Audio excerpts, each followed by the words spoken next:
Notre invitée politique ce soir, Sandrine Rousseau. Bonsoir. Bonsoir. Merci d'être avec nous. Vous êtes désormais présidente du conseil politique de Yannick Jadot. Vous répondrez aux questions de Gilles Bernstein, mais aussi de notre observateur citoyen. Ce soir, c'est Steve Kolotkin. Bonsoir Steve. Vous êtes cadre dans l'automobile à Courbevoie, dans les Hauts-de-Seine. Bonsoir Sandrine Rousseau. Bonsoir. On attend la décision du gouvernement sur le chèque carbone, enfin sur la baisse des taxes, sur ce qu'ils auront trouvé ou choisi. Ça traîne beaucoup. Là, on a appris ce soir que c'était certainement pas pour demain, mais plus vraisemblablement pour après-demain. Comment vous analysez ça? Pourquoi ça prend autant de temps? Ça prend autant de temps parce que rien n'a été anticipé. Parce que depuis la crise des Gilets jaunes et l'augmentation du prix de l'essence et ce que ça avait généré, en fait, il n'y a eu aucune espèce de réflexion politique sur comment on protégeait les personnes de l'augmentation du prix de l'essence. Et c'est ça ce qui manque aujourd'hui. Et c'est pour ça qu'on subit. C'est pour ça qu'on le prend de pleine face à chaque fois et que ça met en fragilité des personnes. Et c'est coupable de la part du gouvernement de ne pas avoir anticipé, surtout que c'est pas comme si on n'avait pas déjà eu une crise de l'augmentation du prix de l'essence. Donc voilà, et là on est au pied du mur et on voit bien que ils hésitent sur la manière de faire, sur comment faire, mais sauf que ça aurait dû être réfléchi depuis longtemps parce que l'augmentation du prix de l'essence c'est quelque chose qui est inscrit. Enfin, je veux dire, on sait que ça va augmenter et donc on doit préparer la population pour qu'elle ne subisse pas ça. Vous qui y réfléchissez et qui y anticipez, quelle est selon vous la bonne solution? Je pense qu'il faut un chèque énergie de grande ampleur. C'est d'ailleurs ce que propose Yannick Jadot. Il faut 400 € de plus. Quelle bonne porte-parole vous faites. Vous voyez, 400 € de plus de chèque énergie. Et puis, les entreprises qui distribuent l'essence sont des entreprises qui ont fait des bénéfices records l'année dernière et cette année. Total, par exemple. Et qui, par ailleurs, ne sont pas irréprochables. Qui, par ailleurs, ne sont pas irréprochables. Et donc, il faut qu'ils participent à la solidarité nationale par une taxe exceptionnelle. Et c'est maintenant que ça doit se faire très rapidement. C'est en partie cette taxe qui financerait ce chèque. Là, déjà, 400 € pour, je ne sais pas pour combien de personnes vous le voulez, mais ça fait beaucoup d'argent. Il y a 400 € pour ceux qui bénéficient du chèque énergie aujourd'hui et 100 € pour les classes moyennes. Mais là, aujourd'hui, il y a déjà des taxes sur l'essence et l'augmentation du prix de l'essence augmente les recettes fiscales de l'État. Donc, on a déjà de quoi payer ces 400 €. Alors, le gouvernement dit que cette augmentation des taxes qu'il a perçues, il s'en est servi pour le bouclier sur le prix du gaz et de l'électricité. Oui, mais le bouclier sur le prix du gaz et de l'électricité, c'est juste un report de l'augmentation. Enfin, c'est pas une annulation de l'augmentation. Donc là, il y a de quoi faire sur les taxes sur l'essence. Et puis surtout, ces entreprises-là qui font des bénéfices au nom de milliards, là, ça se compte en milliards. Vous voulez taxer toutes les entreprises qui ont gagné des milliards, uniquement les entreprises pétrolières? Celles qui bénéficient de la rente pétrolière, là. Là, en ce moment, il y a des entreprises qui bénéficient directement de la hausse du prix de l'essence. Bien sûr. Total, Engie, celles qui bénéficient de ces hausses de prix, bien entendu. Et donc, il faut qu'elles payent une prime exceptionnelle. Mais oui, bien sûr. Il est normal qu'elles participent à l'effort national pour protéger les plus faibles. Alors, les bénéfices de Total l'année dernière, je crois, c'est 11 milliards. C'est 11 milliards d'euros. De taxer les entreprises pétrolières, c'est Sandrine Rousseau ou Yannick Jadot ou les deux? Les deux. Les deux, très bien. Alors, votre chèque, vous dites que c'est 400 € pour combien de personnes et sous quelles conditions? Là, le chèque énergie, il y a déjà des conditions pour pouvoir en bénéficier, donc ce seraient les mêmes conditions. Et on rajouterait 100 € pour aller jusqu'aux classes moyennes, c'est-à-dire pour dépasser, parce que là, le chèque énergie, il faut gagner un certain revenu, et c'est un revenu qui est assez faible, puisque c'est à peu près 900 à 1000 € par mois. Donc pour toutes les autres personnes, ce serait 100 €. Parce que hier, un député de la majorité, Sacha Houlié, disait que ce qu'il voyait se dessiner était un chèque qui serait destiné aux personnes gagnant jusqu'à 2 SMIC. Donc, en gros, 2400 € par personne, pas par ménage. Est-ce que ça vous paraît une bonne condition de ressources? Je pense que là, on est dans une situation qui aggrave la précarité dans des catégories de la population qui étaient protégées de la précarité normalement. Donc oui, il faut aller au-delà du seuil actuel du chèque énergie. Donc ça vous paraîtrait, c'est une bonne de le mettre à 2 SMIC? Est-ce que ça vous paraît? Après, il faut voir le détail des 2 SMIC ou pas. Et en l'occurrence, là, il faut travailler. Mais en tous les cas, dépasser le seuil actuel, ça, c'est évident. Est-ce que ce chèque énergie doit profiter à tout le monde, éventuellement sous condition de ressources, ou uniquement à ceux qui utilisent leur voiture? dans votre région, Xavier Bertrand avait fait un mécanisme, où vous m'arrêtez si je me trompe, où il fallait justifier d'une distance domicile-travail de 20 km pour bénéficier d'une aide. Qu'est-ce que vous en pensez ? C'est un chèque qui est lié à l'utilisation de l'essence. Donc oui. Donc il faudrait quand même le lier à l'utilisation de l'essence. Après, le chèque énergie aujourd'hui n'est pas lié au fait d'avoir une voiture ou pas. Non, pas le chèque énergie, mais là on parlerait Mais d'un là, chèque de toute façon, carbone. le gaz a déjà augmenté de 30%, donc la problématique est générale en fait. Donc je pense que surtout, plutôt que de faire des choses compliquées qu'on n'arrivera pas à mettre en œuvre tout de suite, là il y a une urgence et mieux vaut faire tout de suite, immédiatement, une mesure qui arrive sur le compte bancaire des ménages immédiatement, plutôt que de repousser Donc avec donc même aux gens qui n'ont pas de... C'est important, même aux gens qui n'ont pas de voiture. Mais là, en l'occurrence, je pense que même des gens qui n'ont pas de voiture sont en difficulté avec l'augmentation du prix de l'énergie. Donc, en tous les cas, il y a une urgence à agir et une urgence à agir maintenant. Si cette urgence, elle se répète dans 3 mois, dans 4 mois, Mais et qu'on elle va reste se toujours, répéter, elle donc va on se reste sur des problématiques de court terme. Oui. Est-ce que le chèque énergie est un dispositif qu'on pourrait réappliquer tous les 3 mois, tous les 4 mois, tous les 6 mois ? Il faudra le réappliquer autant de fois qu'il est nécessaire pour ne pas mettre en précarité les personnes, mais surtout, là, l'urgence, c'est d'investir très massivement pour que les personnes ne dépendent plus. Oui, mais si on ne le fait ça, jamais... on est d'accord, on est d'accord. Non, mais c'est jamais dit. Si on ne le fait pas, eh ben, on est dépendant de toutes les augmentations dans les énergies renouvelables, dans l'isolation des bâtiments de manière massive et immédiate, dans les énergies renouvelables, dans le renouvellement, la facture de gaz coûte moins cher. Exactement, et puis faire en sorte aussi qu'on développe les transports en commun, les transports publics, mais ce qui veut les dire transports que collectifs. Pour l'État, dans le même temps, on aurait des investissements massifs et en même temps des aides pour les plus modestes. Mais bien sûr, c'est ça la transformation écologique. On est obligé de faire les deux. Et il faut tenir les deux. Donc, et ça coûte là, très cher. Ça coûte un pognon de dingue, comme dit quelqu'un. Là, je vous rappelle quand même qu'on vient d'annoncer 30 milliards sur un plan France 2030 dont on ne sait absolument pas quelle va être l'utilité sociale de cette affaire. Donc, je veux dire, quand il s'agit de mettre des milliards sur la table pour investir sur des avions à hydrogène dont peut-être qu'ils circuleront, qu'ils voleront en 2050, peut-être qu'ils circuleront en 2050, là, on a une urgence aujourd'hui. Les dernières études que j'ai vues, c'était plutôt 2050, 2030 pour un prototype, 2050 pour le développer. Exploitation commerciale. C'est 2050. Enfin, là, on a besoin maintenant. Mais je croyais qu'il fallait que justement, les écologistes, c'était le temps long. Mais bien sûr. Donc je m'étonne que vous trouviez. Mais pas sur un avion à hydrogène. Mais pourquoi pas ? Mais parce que là, en fait, on fait comme si, dans toutes les politiques publiques qui sont menées aujourd'hui, dans toutes les annonces d'Emmanuel Macron, on fait comme si la crise n'était pas là. C'est-à-dire qu'on investit pour 2030, pour 2040, pour 2050, dans le nucléaire, dans l'avion à hydrogène, dans des mini batteries, dans les voitures électriques, dans des mini-satellites, etc. Sauf que là, aujourd'hui, les gens ne savent pas finir leur fin de mois là parce que l'énergie augmente et parce qu'il n'y a aucune espèce d'aide pour modifier leur transport et leur mode de transport, parce qu'il n'y a aucune espèce de redistribution pour qu'ils passent la crise. Donc là, aujourd'hui, on a besoin d'investissement. Aujourd'hui, on ne va pas sauter l'obstacle dans 20 ou 30 ans. Aujourd'hui, on a besoin d'un plan d'urgence. Et là, on a l'impression qu'on repousse et qu'en fait, on se fait plaisir en faisant ce type d'annonce. Alors, le gouvernement, en l'occurrence, est-ce que Bruno Le Maire a raison quand il refuse la baisse des taxes parce qu'il dit, que c'est injuste socialement, ça profitera à tout le monde, et que ça envoie un mauvais signal écologiste ? Parce que, en fait, si j'ai bien compris, avec le gouvernement, vous n'êtes pas forcément d'accord sur le montant du chèque, mais sur le moyen, un chèque réservé à certains, vous êtes plutôt d'accord ? Mais pour l'instant, je n'ai pas entendu le gouvernement annoncer la moindre chose en matière de transformation de nos modes de déplacement. C'est fondamental. Mais c'est fondamental. Mais d'accord, mais là, vous savez que si vous dites que sur un petit truc, vous êtes d'accord avec Bruno Le Maire, la Terre ne va pas s'arrêter de tourner. Le chèque énergie, je vous dis qu'on s'appuie sur le chèque énergie pour continuer. Et sur la taxe sur l'essence, moi, je suis pour le fait de ne pas la diminuer. Oui. Voilà, donc vous êtes d'accord avec lui ? Je pense que ça fait partie des choses sur lesquelles on peut trouver un terrain d'accord. Vous voyez, sur le fond, j'ai l'impression que vous pensez que c'est bien que le prix de l'essence augmente parce que vous avez dit, oui, il faut que l'essence augmente, car c'est ce qui pollue, ce qui nous met en danger. Ce n'est pas un petit danger, c'est un danger sur l'humanité complète. Il faut une hausse, c'est quand vous étiez pendant la primaire écolo, il faut une hausse entre 6 et 10 centimes le litre sur une année et pendant les 5 années du mandat, ce qui fait donc 60 centimes de hausse pendant 5 ans. Donc vous continuez à dire que... 6 centimes par an pendant 5 ans. Ça fait 6 fois 5, 30. 30, pardon. J'avais cru que c'était 10 centimes pendant 5 ans. Donc vous pensez quand même que le prix de l'essence doit augmenter ?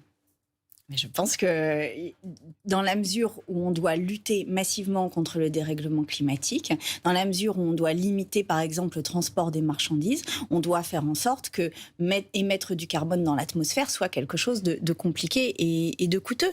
Mais pour cela, il faut d'abord protéger les populations. D'abord protéger les populations, ce qui n'est pas fait. Et vraiment, j'ai eu un échange très long et très intéressant avec les Gilets jaunes là-dessus et qui comprennent l'enjeu de cela. Mais ce qu'ils disent, et ils ont raison de le dire, c'est qu'on ne peut pas augmenter l'essence et nous laisser dans la situation dans laquelle on est. Et c'est ça qui se passe aujourd'hui. Et c'est ça qu'il faut changer. Et évidemment que je suis pour que les personnes qui dépendent de leur voiture ou pour les personnes qui n'ont pas assez de revenus, qu'elles aient un bouclier et une aide massive de l'État là-dessus. Pour dire les choses réellement, ce qui veut dire que vous, non seulement vous n'êtes pas pour baisser les taxes sur l'essence, mais vous êtes pour les augmenter. Je pense que le carbone doit coûter.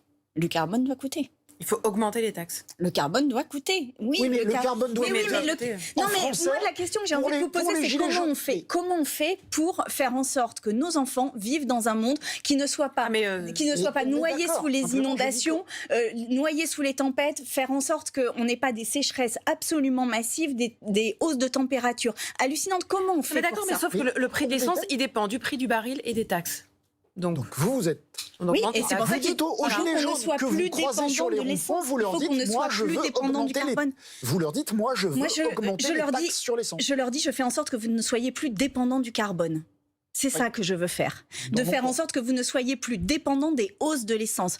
Que vous ne soyez plus dépendants et dépendantes de la politique extérieure russe qui aujourd'hui est fortement soupçonnée d'être à l'origine de la hausse. Donc j'augmente vos taxes. De la hausse du prix de l'essence. Et donc je dis, pour cela, il nous faut changer nos modes de vie. Changer nos modes de vie, ça passe par un État fort, par un État social, par un État qui prend les choses en main, qui fait en sorte qu'on ne laisse pas les citoyens et les citoyennes les plus vulnérables seuls face à la crise, seuls à se débrouiller avec ce qu'ils peuvent et ce qu'ils ont face à la crise. C'est ça que je propose. Et c'est profondément un changement de société parce qu'aujourd'hui, on laisse les citoyens et citoyennes seuls face à la crise. Mais oui, la crise est là et il va falloir la gérer.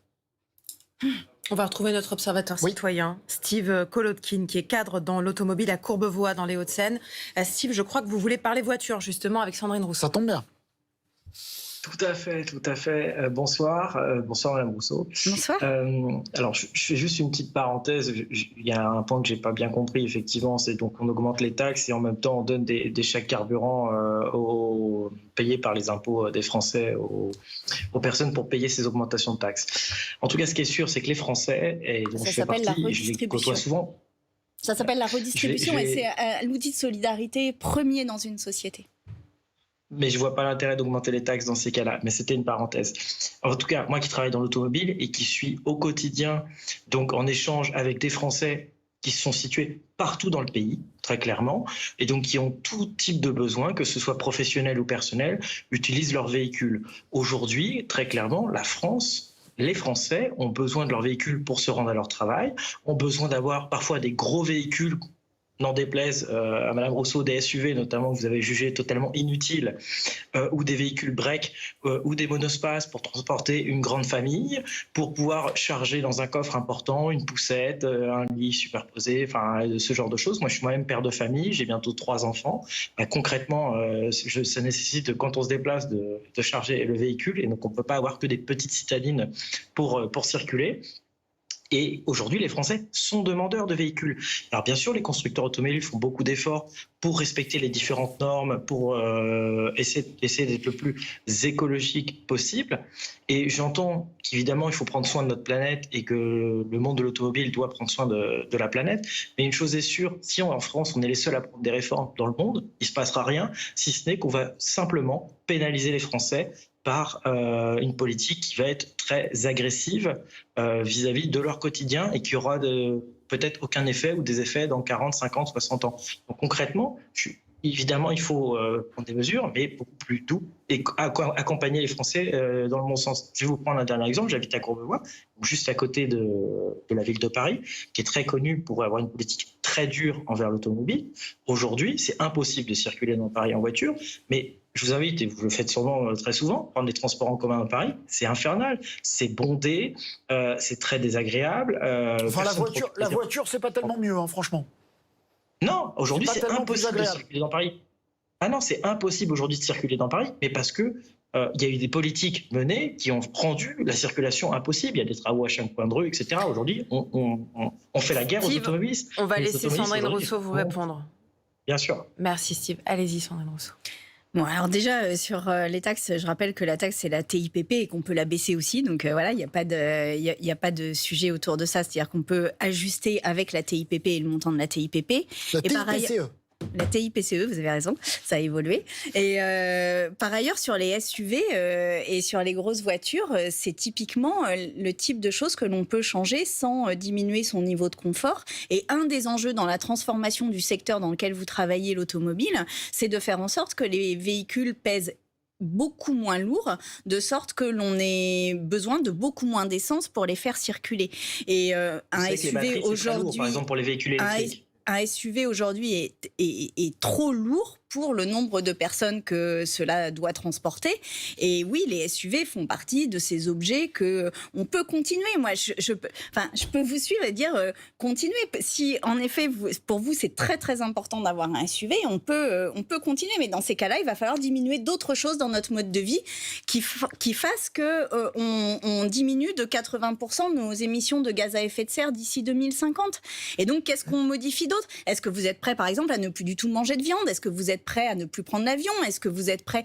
Parce qu'en fait, Les choix se font comme ça. on a une L'arbitrage, quantité de c'est carbone. SUV ou manger de la viande. On a une quantité de carbone maximale que l'on doit émettre pour rester en deçà de 1,5 degré. Je rappelle qu'au-delà de 1,5 degré, les choses peuvent s'emballer d'une manière qui devienne absolument incontrôlable.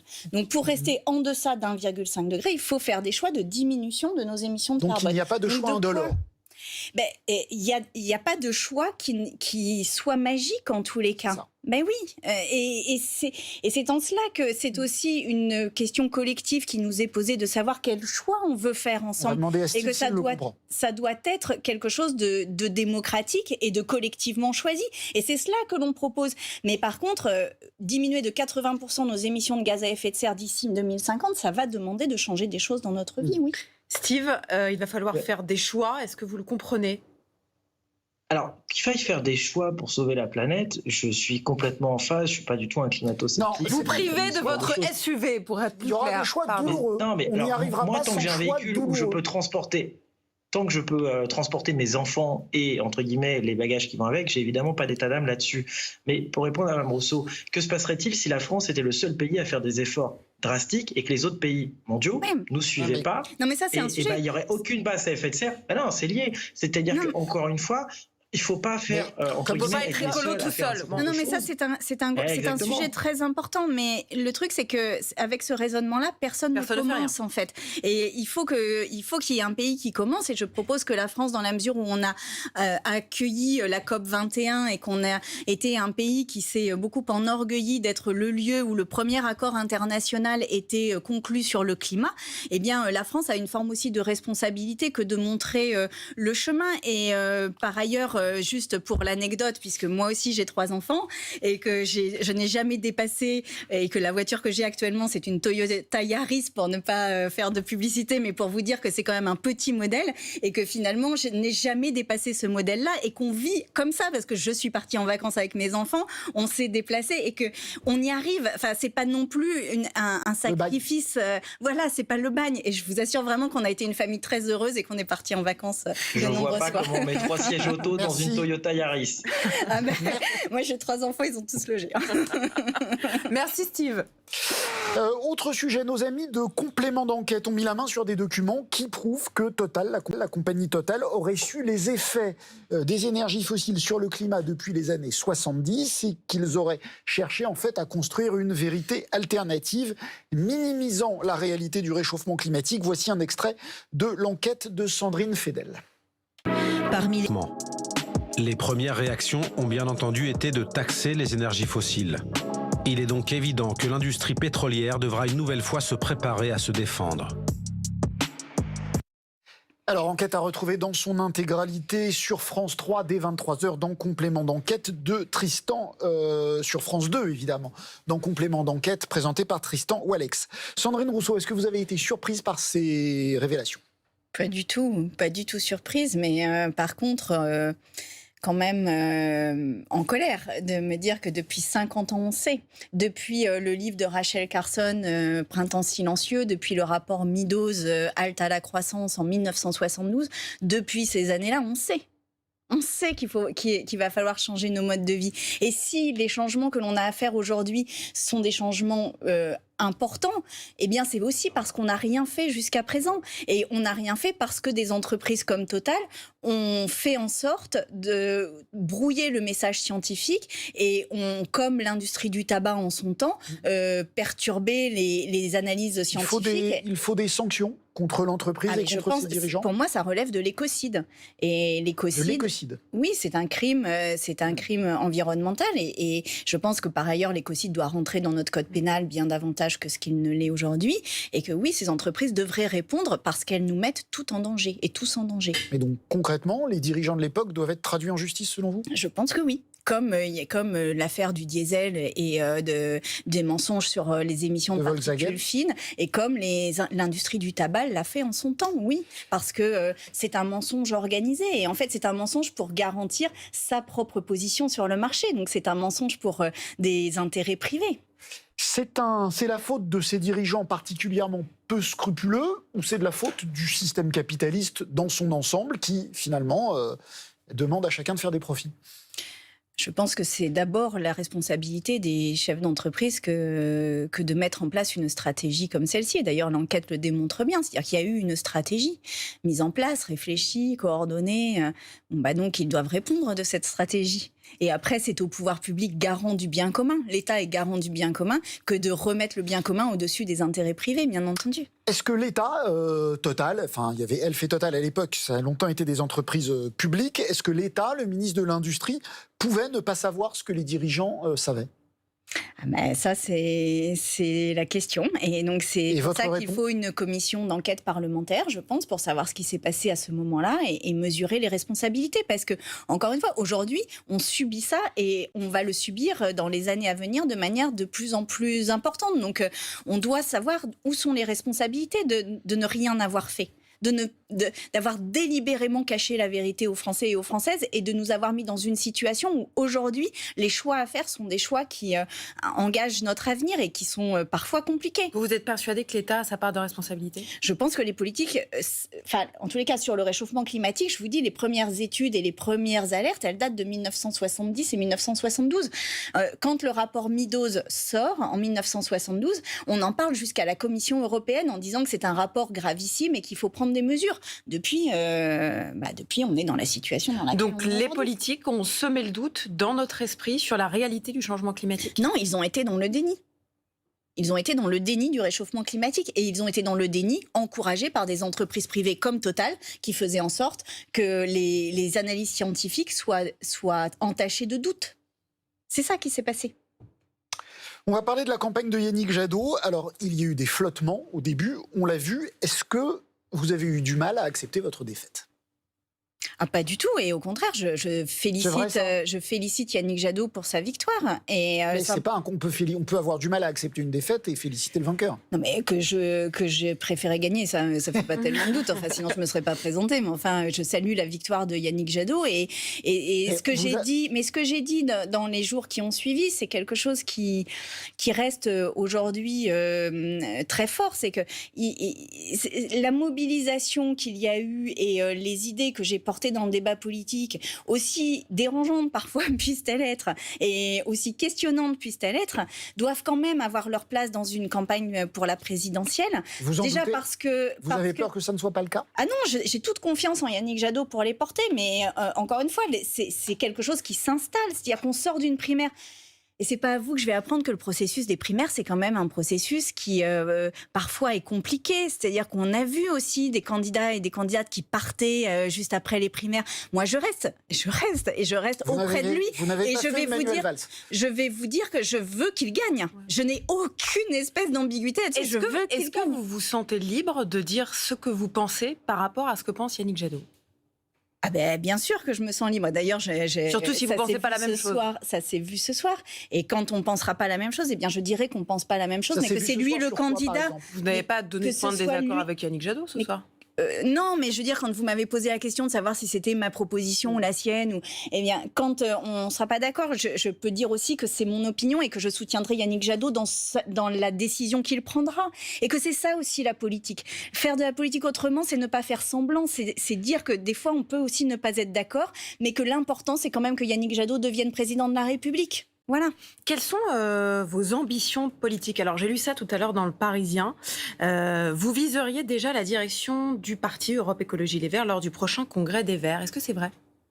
Mais l'ambition première, c'est de gagner la présidentielle. Oui, mais après, on verra. la vôtre. Après, on verra. Chaque chose en son temps. Et là, en l'occurrence, chaque chose en son temps. Vraiment, je ne suis pas extrêmement... Mais ça a l'air de vous énerver comme question. Mais oui, ça a l'air de vous énerver. Non, c'est l'article qui mais m'énerve. vous avez le droit de vouloir diriger Europe Écologie, de vouloir être à la tête du parti. Il vous énerve parce qu'il dit la vérité ou... Non, parce que il dit des choses que j'ai toujours dites et que je continue à dire. C'est-à-dire qu'il faut dépasser la forme partidaire telle qu'elle est aujourd'hui et que les citoyens et citoyennes doivent vraiment retrouver la confiance envers le politique, parce que sinon, en plus, et compte tenu des mesures ambitieuses qu'on a à prendre, on n'y arrivera pas s'il n'y a pas de confiance. Donc voilà, c'est cette confiance-là qu'il faut construire selon un procédé qui sans doute change un peu des jeux purement internes. Et je n'ai rien dit de plus que ce que je dis d'habitude, mais bon, voilà. Même les sympathisants verts ont donc finalement, de peu, mais quand même, ils ont préféré l'écologie de gouvernement de Yannick Jadot à votre radicalité revendiquée. De gouvernement, qui était une radicalité de gouvernement. À votre radicalité de gouvernement. Est-ce que ça vous a fait réfléchir? Quelles conclusions vous en avez tirées? Parce qu'on s'est vu peu de temps sur ce plateau, peu de temps avant les élections. Franchement, vous pensiez gagner. Beaucoup de gens pensaient que vous alliez gagner. Voilà, finalement, ils ont quand même préféré cette écologie de gouvernement à votre proposition. Qu'est-ce que vous en avez tiré? On peut en tirer deux choses. C'est de dire que c'est le choix démocratique qui a été fait et que je le respecte. Mais on peut aussi se dire qu'à 49%, ce que j'ai porté a quand même eu une résonance dans l'électorat et pas une petite. Et que ça dit aussi, parce que j'ai quand même, je pense, mis dans le débat politique des concepts et des sujets qui n'y étaient pas.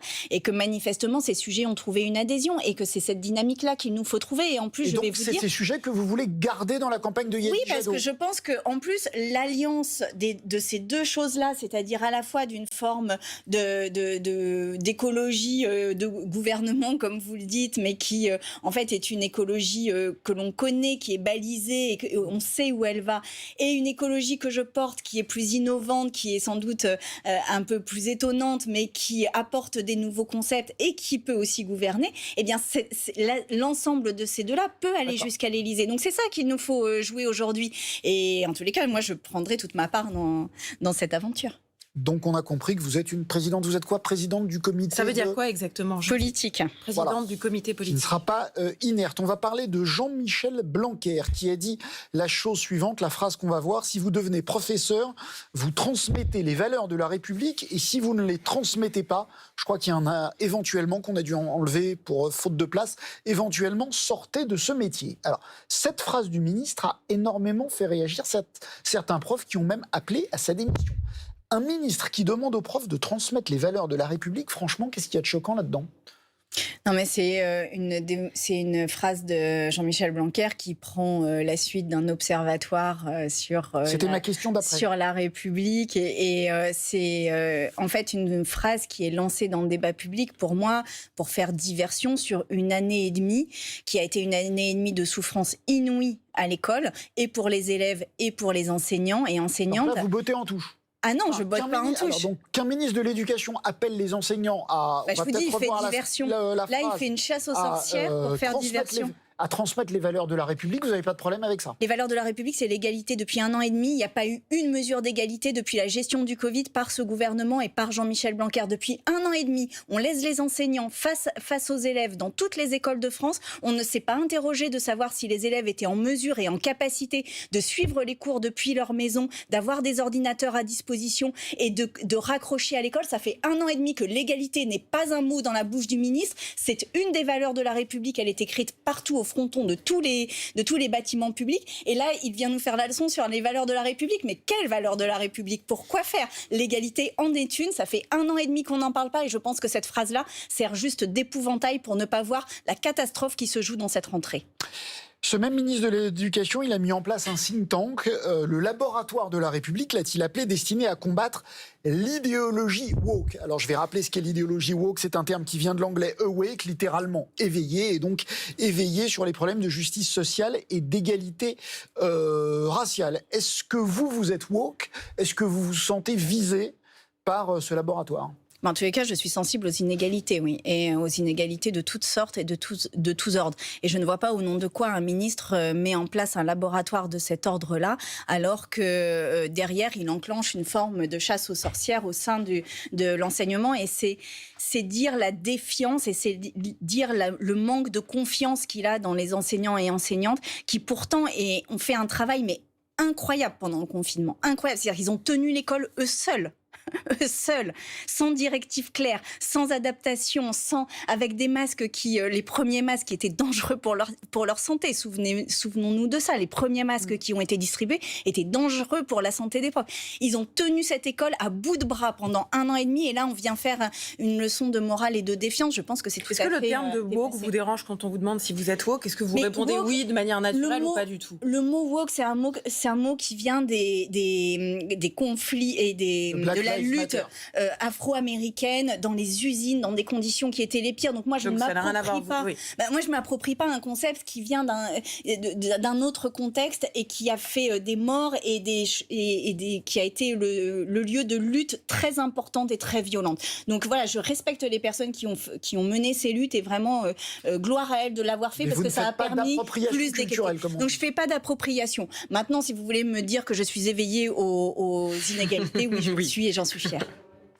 L'association Oser le féminisme a annoncé porter plainte contre la société qui organise les concours Miss France à cause de critères de sélection jugés discriminatoires. Parce que les critères, il faut le rappeler pour les candidates, c'est ne pas fumer en public, être célibataire, sans enfant, pas de tatouage ou de piercing.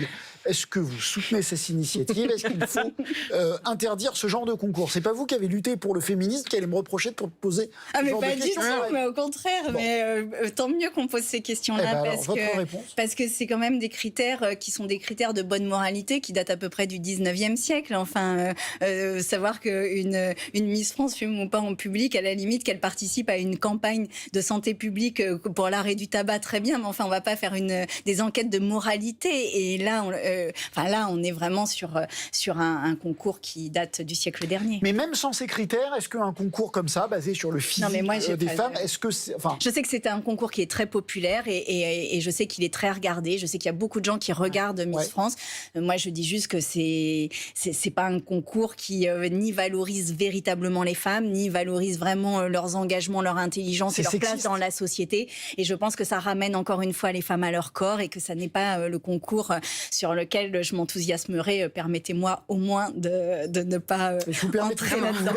Est-ce que vous êtes pour que ça... Enfin, est-ce que vous voulez l'interdire, pour dire les choses clairement? Non, je n'ai pas réfléchi à cette question pour dire vrai, donc je ne vais pas annoncer quelque chose comme ça, mais je pense pas que ce soit ce dont la France a besoin aujourd'hui. Et quand on voit en plus les débats sur les femmes, quand on reparle de l'IVG, quand on reparle de misogynie assumée, je pense vraiment qu'il y a quelque chose aussi à nettoyer dans la manière dont on présente les femmes à la télévision, et évidemment le concours Miss France en fait partie.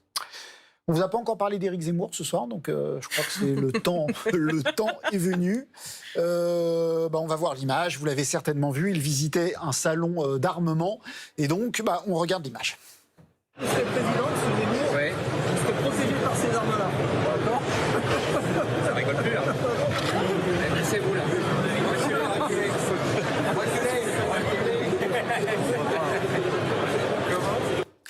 Alors, c'est de la mauvaise provocation ou de la bonne provocation, ou c'est un scandale absolu, comme l'a dit Marlène Schiappa?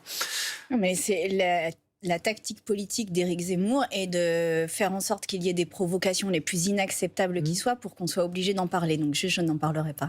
Je m'en doutais un peu, c'est bizarre. Et c'est une tactique qu'on a vue. C'est une tactique qu'on a vue aux États-Unis avec Trump et qui a fonctionné. Et donc j'alerte les Français et Françaises pour dire que le mandat de Trump aux États-Unis a quand même été une catastrophe. C'est-à-dire qu'on a eu des retours en arrière sur un nombre de droits humains tout à fait incroyable. On a été dans un déni climatique et dans un déni écologique massif. Et les États-Unis se sont affaiblis sur la scène internationale. Donc moi, on peut jouer sans à parler, se provoquer, à se faire peur, mais à un moment donné, ça a des conséquences. Au-delà des provocations, remarque d'Alexandra cet après-midi qui me dit tous les populistes de droite ont un problème avec les armes, ils survalorisent. En tout cas, ils survalorisent et ils se montrent avec des armes de manière assez virile. J'entendais par ailleurs quelqu'un d'autre dire qu'il y avait une sorte de montrer. virilité. Est-ce que vous trouvez qu'il y a aussi un problème de virilité, si je puis dire, dans le... De virilité manifestement mal assumée, puisqu'il y a besoin d'avoir une arme pour la conforter. Donc je pense que voilà. Ah bah, voilà, finalement, vous avez fait... Il n'est pas déconstruit. Je crois pas que c'est très déconstruit. Merci beaucoup. Merci beaucoup, Sandrine Rousseau. On va retrouver Patricia Loison pour le 23h. Bonsoir, Patricia. Bonsoir.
Notre invitée politique ce soir, Sandrine Rousseau. Bonsoir. Bonsoir. Merci d'être avec nous. Vous êtes désormais présidente du conseil politique de Yannick Jadot. Vous répondrez aux questions de Gilles Bernstein, mais aussi de notre observateur citoyen. Ce soir, c'est Steve Kolotkin. Bonsoir, Steve. Vous êtes cadre dans l'automobile à Courbevoie, dans les Hauts-de-Seine. Bonsoir Sandrine Rousseau. Bonsoir. On attend la décision du gouvernement sur le chèque carbone, enfin sur la baisse des taxes, sur ce qu'ils auront trouvé ou choisi. Ça traîne beaucoup. Là, on a appris ce soir que c'était certainement pas pour demain, mais plus vraisemblablement pour après-demain. Comment vous analysez ça? Pourquoi ça prend autant de temps? Ça prend autant de temps parce que rien n'a été anticipé. Parce que depuis la crise des Gilets jaunes et l'augmentation du prix de l'essence et ce que ça avait généré, en fait, il n'y a pas eu aucune espèce de réflexion politique sur comment on protégeait les personnes de l'augmentation du prix de l'essence. Et c'est ça ce qui manque aujourd'hui. Et c'est pour ça qu'on subit. C'est pour ça qu'on le prend de pleine face à chaque fois et que ça met en fragilité des personnes. Et c'est coupable de la part du gouvernement de ne pas avoir anticipé, surtout que c'est pas comme si on n'avait pas déjà eu une crise de l'augmentation du prix de l'essence. Donc voilà, et là on est au pied du mur et on voit bien que ils hésitent sur la manière de faire, sur comment faire, mais sauf que ça aurait dû être réfléchi depuis longtemps parce que l'augmentation du prix de l'essence c'est quelque chose qui est inscrit. Enfin, je veux dire, on sait que ça va augmenter et donc on doit préparer la population pour qu'elle ne subisse pas ça. Vous qui y réfléchissez et qui y anticipez, quelle est selon vous la bonne solution? Je pense qu'il faut un chèque énergie de grande ampleur. C'est d'ailleurs ce que propose Yannick Jadot. Il faut 400 € de plus. Quelle bonne porte-parole vous faites. Vous voyez, 400 € de plus de chèque énergie. Et puis, les entreprises qui distribuent l'essence sont des entreprises qui ont fait des bénéfices records l'année dernière et cette année. Total, par exemple. Et qui, par ailleurs, ne sont pas irréprochables. Qui, par ailleurs, ne sont pas irréprochables. Et donc, il faut qu'ils participent à la solidarité nationale par une taxe exceptionnelle. Et c'est maintenant que ça doit se faire très rapidement. C'est en partie cette taxe qui financerait ce chèque. Là, déjà, 400 € pour, je ne sais pas pour combien de personnes vous le voulez, mais ça fait beaucoup d'argent. il y a 400 € pour ceux qui bénéficient du chèque énergie aujourd'hui et 100 € pour les classes moyennes. Mais là, aujourd'hui, il y a déjà des taxes sur l'essence et l'augmentation du prix de l'essence augmente les recettes fiscales de l'État. Donc, on a déjà de quoi payer ces 400 €. Alors, le gouvernement dit que cette augmentation des taxes qu'il a perçues, il s'en est servi pour le bouclier sur le prix du gaz et de l'électricité.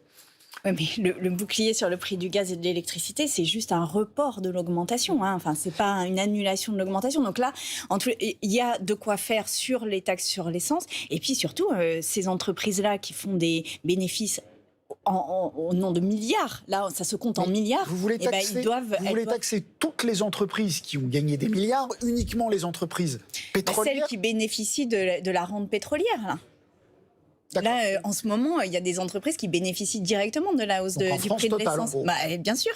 Total, Engie, celles qui bénéficient de ces hausses de prix, bien entendu. Et donc, il faut qu'elles payent une prime exceptionnelle. Mais oui, mais bien sûr. Il est normal qu'elles participent à l'effort national pour protéger les plus faibles.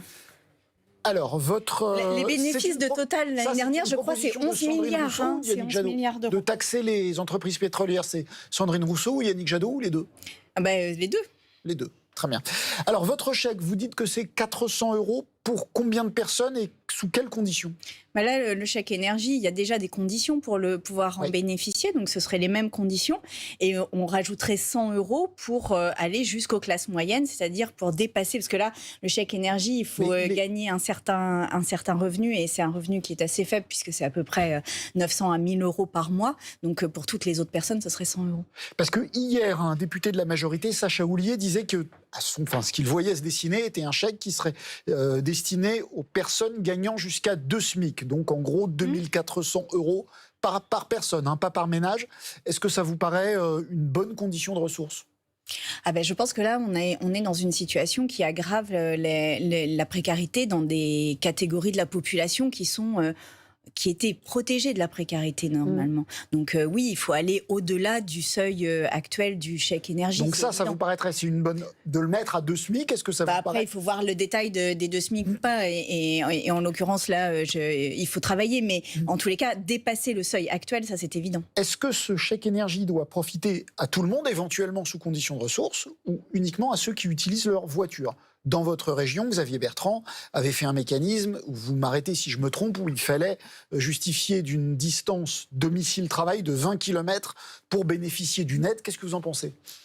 C'est un chèque qui est lié à l'utilisation de l'essence. Donc il faudrait quand même le lier à l'utilisation de l'essence. Après, le chèque énergie aujourd'hui n'est pas lié au fait d'avoir une voiture ou pas. Non, pas le chèque énergie, mais là on parlerait de chèque de toute façon, le gaz a déjà augmenté de 30%, donc la problématique est générale en fait. Donc je pense que surtout, plutôt que de faire des choses compliquées qu'on n'arrivera pas à mettre en œuvre tout de suite, là il y a une urgence et mieux vaut faire tout de suite, immédiatement, une mesure qui arrive sur le compte bancaire des ménages immédiatement, plutôt que de repousser donc même aux gens qui n'ont pas de... C'est important, aux gens qui n'ont pas de voiture. Mais là, en l'occurrence, je pense que même des gens qui n'ont pas de voiture sont en difficulté avec l'augmentation du prix de l'énergie. Donc, en tous les cas, il y a une urgence à agir et une urgence à agir maintenant.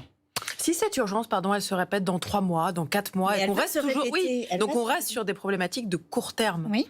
Est-ce que le chèque énergie est un dispositif qu'on pourrait réappliquer tous les 3 mois, tous les 4 mois, tous les 6 mois? Il faudra le réappliquer autant de fois qu'il est nécessaire pour ne pas mettre en précarité les personnes, mais surtout, là, l'urgence, c'est d'investir très massivement pour que les personnes ne dépendent plus. Oui, mais si on ne le fait jamais... On est d'accord. Non, mais c'est jamais dit. Si on ne le fait pas, on est dépendant de toutes les augmentations dans les énergies renouvelables, dans l'isolation des bâtiments de manière massive et immédiate, dans les énergies renouvelables, dans le renouvellement. La facture de gaz coûte moins cher. Exactement, et puis faire en sorte aussi qu'on développe les transports en commun, les transports publics, mais ce qui veut dire que concrètement, pour l'État, dans le même temps, on aurait des investissements massifs et en même temps des aides pour les plus modestes. Mais bien sûr, c'est ça la transformation écologique. On est obligé de faire les deux. Et il faut tenir les deux. Donc ça coûte un pognon de dingue, comme dit quelqu'un. Là, je vous rappelle quand même qu'on vient d'annoncer 30 milliards sur un plan France 2030 dont on ne sait absolument pas quelle va être l'utilité sociale de cette affaire. Donc, je veux dire, quand il s'agit de mettre des milliards sur la table pour investir sur des avions à hydrogène dont peut-être qu'ils circuleront, qu'ils voleront en 2050, peut-être qu'ils circuleront en 2050, là, on a une urgence aujourd'hui. Les dernières études que j'ai vues, c'était plutôt 2050, 2030 pour un prototype, 2050 pour le développer. Exploitation commerciale. C'est 2050.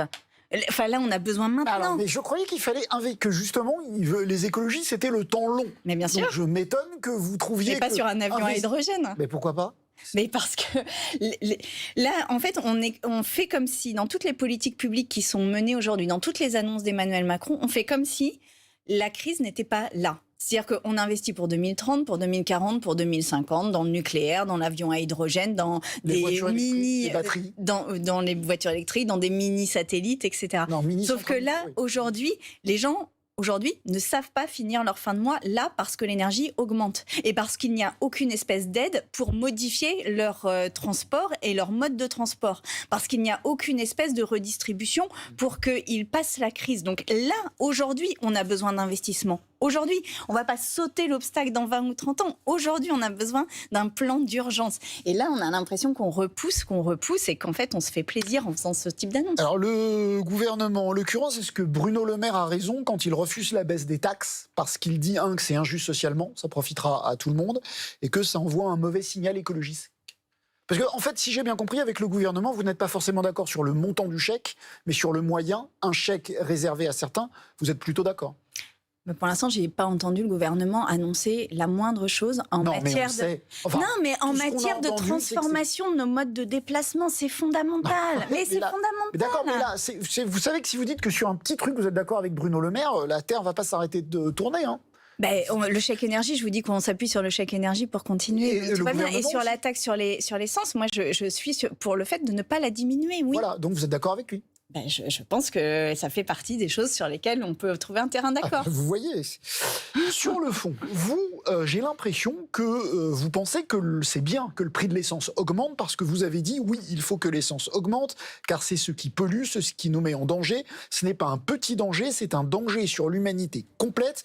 Il faut une hausse, c'est quand vous étiez pendant la primaire écolo, il faut une hausse entre 6 et 10 centimes le litre sur une année et pendant les 5 années du mandat, ce qui fait donc 60 centimes de hausse pendant 5 ans. Donc vous continuez à dire que... 6 centimes par an pendant 5 ans. Ça fait 6 fois 5, 30. 30, pardon. Ouais. J'avais cru que c'était 10 centimes pendant 5 ans. Donc vous pensez quand même que le prix de l'essence doit augmenter? Mais je pense que dans la mesure où on doit lutter massivement contre le dérèglement climatique, dans la mesure où on doit limiter par exemple le transport des marchandises, on doit faire en sorte que émettre du carbone dans l'atmosphère soit quelque chose de compliqué et de coûteux. Mais pour cela, il faut d'abord protéger les populations. Ce qui n'est pas fait. Et vraiment, j'ai eu un échange très long et très intéressant avec les Gilets jaunes là-dessus et qui comprennent l'enjeu de cela. Mais ce qu'ils disent, et ils ont raison de le dire, c'est qu'on ne peut pas augmenter l'essence et nous laisser dans la situation dans laquelle on est. Et c'est ça qui se passe aujourd'hui. Et c'est ça qu'il faut changer. Et évidemment, je suis pour que les personnes qui dépendent de leur voiture ou pour les personnes qui n'ont pas assez de revenus, qu'elles aient un bouclier et une aide massive de l'État là-dessus. Pour dire les choses réellement, ce qui veut dire que vous, non seulement vous n'êtes pas pour baisser les taxes sur l'essence, mais vous êtes pour les augmenter. Je pense que le carbone doit coûter. Le carbone doit coûter. Il faut augmenter les taxes. Le carbone doit coûter. Oui, mais le carbone doit coûter. Non, mais moi, la question que j'ai envie de vous poser, c'est comment on fait pour faire en sorte que nos enfants vivent dans un monde qui ne soit pas, noyé sous les inondations, noyé sous les tempêtes, faire en sorte qu'on n'ait pas des sécheresses absolument massives, des hausses de température hallucinantes. Comment on fait pour ça? Mais sauf que le prix de l'essence, il dépend du prix du baril et des taxes. Donc vous êtes... Oui, et c'est pour ça qu'il faut aux Gilets jaunes que vous croisez sur les ronds-points, vous leur dites, moi je veux augmenter Vous leur dites, moi je veux augmenter les taxes sur l'essence. Je leur dis, je fais en sorte que vous ne soyez plus dépendants du carbone. C'est ça que je veux faire. De Non, faire non. en sorte que vous ne soyez plus dépendant des hausses de l'essence.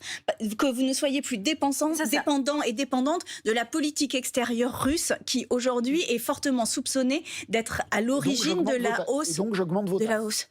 De la hausse du prix de l'essence. Et donc je dis, pour cela, il nous faut changer nos modes de vie. Changer nos modes de vie, ça passe par un État fort, par un État social, par un État qui prend les choses en main, qui fait en sorte qu'on ne laisse pas les citoyens et les citoyennes les plus vulnérables seuls face à la crise, seuls à se débrouiller avec ce qu'ils peuvent et ce qu'ils ont face à la crise. C'est ça que je propose. Et c'est profondément un changement de société parce qu'aujourd'hui, on laisse les citoyens et citoyennes seuls face à la crise. Mais oui, la crise est là et il va falloir la gérer. On va retrouver notre observateur Oui. citoyen, Steve Kolotkin, qui est cadre dans l'automobile à Courbevoie, dans les Hauts-de-Seine. Steve, je crois que vous voulez parler voiture, justement, avec Sandrine Rousseau. Ça tombe bien. Tout à fait, tout à fait. Bonsoir, bonsoir Madame Rousseau. Bonsoir. Alors, je fais juste une petite parenthèse. Il y a un point que j'ai pas bien compris, effectivement, c'est donc on augmente les taxes et en même temps on donne des chèques carburant payés par les impôts des Français aux personnes pour payer ces augmentations de taxes. En tout cas, ce qui est sûr, c'est que les Français, et dont Ça je fais s'appelle partie, la et je les côtoie redistribution. souvent.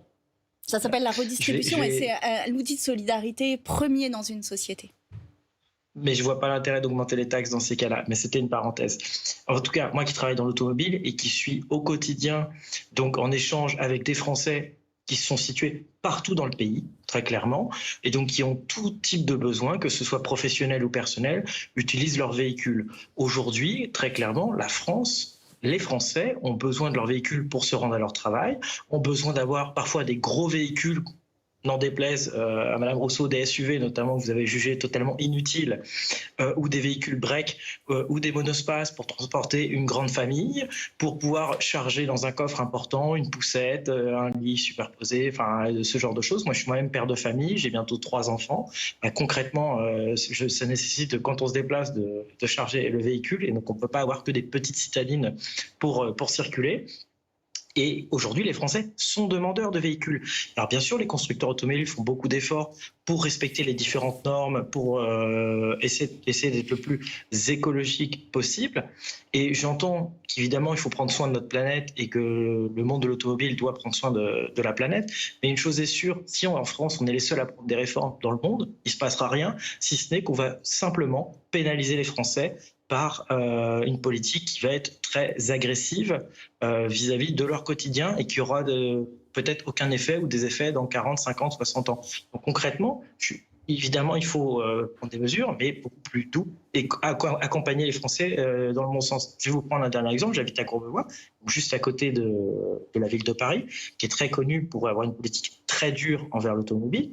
Aujourd'hui, c'est impossible de circuler dans Paris en voiture, mais je vous invite, et vous le faites sûrement très souvent, prendre les transports en commun à Paris, c'est infernal, c'est bondé, c'est très désagréable. Enfin, Personne la voiture, c'est pas tellement mieux, hein, franchement. Non, aujourd'hui, C'est pas c'est tellement plus impossible de agréable. circuler dans Paris. Ah non, c'est impossible aujourd'hui de circuler dans Paris, mais parce que il y a eu des politiques menées qui ont rendu la circulation impossible. Il y a des travaux à chaque coin de rue, etc. Aujourd'hui, on fait la guerre aux Steve, automobilistes. On va Les laisser automobilistes, Sandrine aujourd'hui, Rousseau vous répondre. Bien sûr. Merci Steve. Allez-y Sandrine Rousseau. Bon, alors déjà, sur les taxes, je rappelle que la taxe, c'est la TIPP et qu'on peut la baisser aussi. Donc voilà, il n'y a pas de sujet autour de ça. C'est-à-dire qu'on peut ajuster avec la TIPP et le montant de la TIPP. La Et par TIPCE. La TIPCE, vous avez raison, ça a évolué. Et par ailleurs, sur les SUV et sur les grosses voitures, c'est typiquement le type de choses que l'on peut changer sans diminuer son niveau de confort. Et un des enjeux dans la transformation du secteur dans lequel vous travaillez, l'automobile, c'est de faire en sorte que les véhicules pèsent beaucoup moins lourds, de sorte que l'on ait besoin de beaucoup moins d'essence pour les faire circuler. Et un SUV aujourd'hui, par exemple pour les véhicules électriques. Un SUV aujourd'hui est trop lourd pour le nombre de personnes que cela doit transporter. Et oui, les SUV font partie de ces objets que on peut continuer. Moi, je peux vous suivre et dire continuer. Si en effet, pour vous, c'est très très important d'avoir un SUV, on peut continuer. Mais dans ces cas-là, il va falloir diminuer d'autres choses dans notre mode de vie qui fassent que on diminue de 80% nos émissions de gaz à effet de serre d'ici 2050. Et donc, qu'est-ce qu'on modifie d'autre ? Est-ce que vous êtes prêt, par exemple, à ne plus du tout manger de viande ? Est-ce que vous êtes êtes prêt à ne plus prendre l'avion? Est-ce que vous êtes prêt? Parce qu'en fait, les choix se font comme ça. On a une L'arbitrage, quantité de c'est carbone. SUV ou manger de la viande. On a une quantité de carbone maximale que l'on doit émettre pour rester en deçà de 1,5 degré. Je rappelle qu'au-delà de 1,5 degré, les choses peuvent s'emballer d'une manière qui devienne absolument incontrôlable. Donc pour rester en deçà d'1,5 degré, il faut faire des choix de diminution de nos émissions de Donc carbone. il n'y a pas de choix indolore. Il n'y a pas de choix qui soit magique en tous les cas. Oui, et c'est en cela que c'est aussi une question collective qui nous est posée de savoir quel choix on veut faire ensemble. On va demander à Steve et que ça doit être quelque chose de démocratique et de collectivement choisi. Et c'est cela que l'on propose. Mais par contre, diminuer de 80% nos émissions de gaz à effet de serre d'ici 2050, ça va demander de changer des choses dans notre vie, oui. Steve, il va falloir faire des choix. Est-ce que vous le comprenez ? Alors, qu'il faille faire des choix pour sauver la planète, je suis complètement en phase, je ne suis pas du tout un climato-sceptique. Vous privez de votre SUV, pour être plus clair. Il y aura des choix douloureux. Non, mais on n'y arrivera moi, pas tant que j'ai un véhicule où je peux transporter... Tant que je peux transporter mes enfants et, entre guillemets, les bagages qui vont avec, j'ai évidemment pas d'état d'âme là-dessus.